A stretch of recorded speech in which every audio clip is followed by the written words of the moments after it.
ขยับรถให้ด้วยประมาณบอกเลขได้พี่น้อง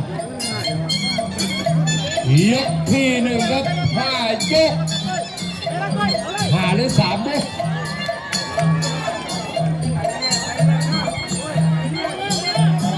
รับมวยใหญ่น่าจะ5 ยกนะครับคู่นี้ยอดเหล็กเพชรที่ฝ่ายแดงมาดูกันจะครบ5 ยกหรือเปล่านี่ยังไม่รู้การันตีของมันเป็นกับ 20,000 บาทไม่ธรรมดาอย่าทำเป็นเล่นนะครับแพ้แล้วจะเสียใจตัดแล้วนะครับจอยางเติมลมไม่ได้หรือเปล่าวันนี้ยางจะทราบหรือเปล่าเทียบทำได้จังหวะไม่ยอมให้เราใกล้โอ้โหต่อยมาว่าไงครบ5 ยกหรือเปล่ายอดเหล็กเพชรแดง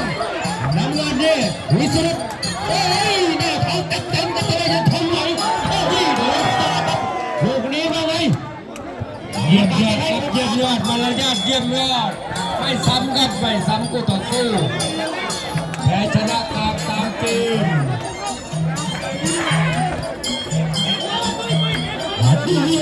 โดนมันกระตอนนี้ฝ่ายน้ำเงินวิสุทธิ์ได้โดนเหมือนกันเอาเรื่องอยู่ที่น้ำหมดน้ำทนมีพับโลกพิธีกรรมตอนนี้หน้าขาวันนี้จะทราบหรือเปล่าตามลมตอนนี้หรือเปล่าครับฝ่ายแดงเอาครับมีอาการมันแดงครับตอนนี้วัดกันโอ้ยโดนทำสุดโอ้โหโดนครับตอนนี้โดนเข้าไปทีนี้ครับว่าไงยอดเหล็กพัดเอาครับได้พีจีเข้าหาครับวิสุทธิ์ได้ใจครับตอนนี้ปิดบัญชีแล้วต่อครับจุ๊บแรกวิสุทธิ์ได้พีจีเข้ามาไม่ยอมเหมือนกันตอนนี้เหล็กเพชรก็ไม่ยอมทุนการศึกษาสูงเพราะฉะนั้นสู้เต็มที่กับบนเวทีสุดท้ายหายกเข้ามายังเหลืออีกหลายยกฟันศอกโอ้โหลูกนี้ไม่โดนวิสุทธิ์ตอนนี้ผ่อนไว้แล้วผ่อนนิดหน่อยเหลืออีกหลายยกเลยกลัวจะหมดก่อนมันจะต้องวิสุทธิ์ยอดเหล็กเพชรนี่แม่เริ่มเห็นเลือดแล้วครับตอนนี้ที่ริมฝีปากเอาแล้วครับตอนนี้สุดท้ายหายกเข้ามาแต่มีรอยสักที่แขนซ้ายนะครับแต่ไม่ใช่แขนซ้ายลายมังกรไอ้นั้นพรศักดิ์ส่องแสงครับจากไปแล้วไอ้นี้แขนซ้ายนักมวยนะครับนี่วิสุทธิ์ยกเข้าหาตอนแรกจะกับจ่ายโอ้โหตอนนี้ครับจะทราบหรือเปล่าเอาแล้วมีอาการเป็นไงครับอย่างดีหรือเปล่าครับวันนี้ยอดเหล็กเพชรว่าไงโอ้ยเยอะเลยอยากจะทราบหรือเปล่าโอ้ยจะทนเลยใช้ยางยี่ห้ออะไรใช้ยางยี่ห้ออะไรเป็นสเตนเลสเดินเลย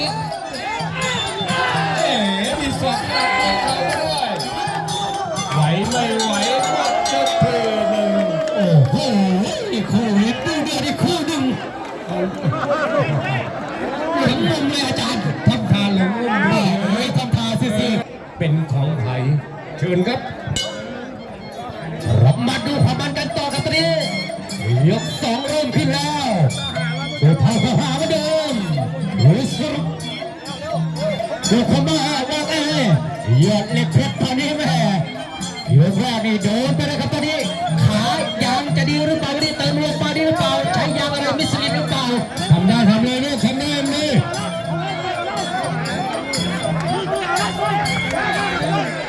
เอาเลยครับขา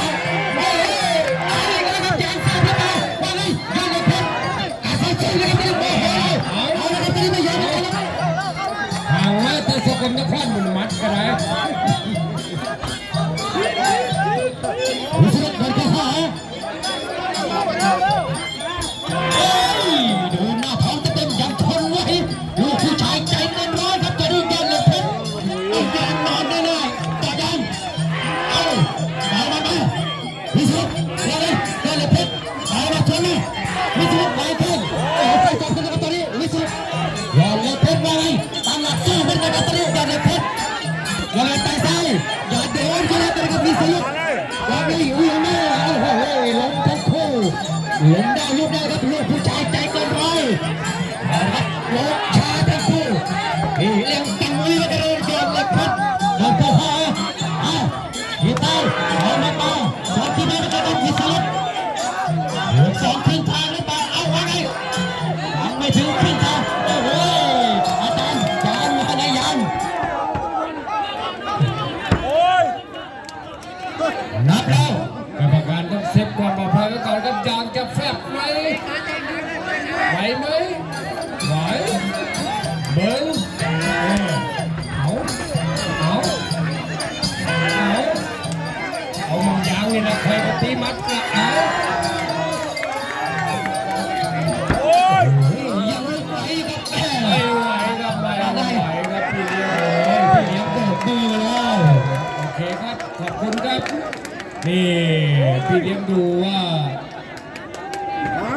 ทีมงานของตัวเองนี่ไม่ไหวแล้วก็นี่เซตกองแบบว่าครับขอบคุณเรื่องสูงครับขอบคุณไปยังหัวหน้าค่าย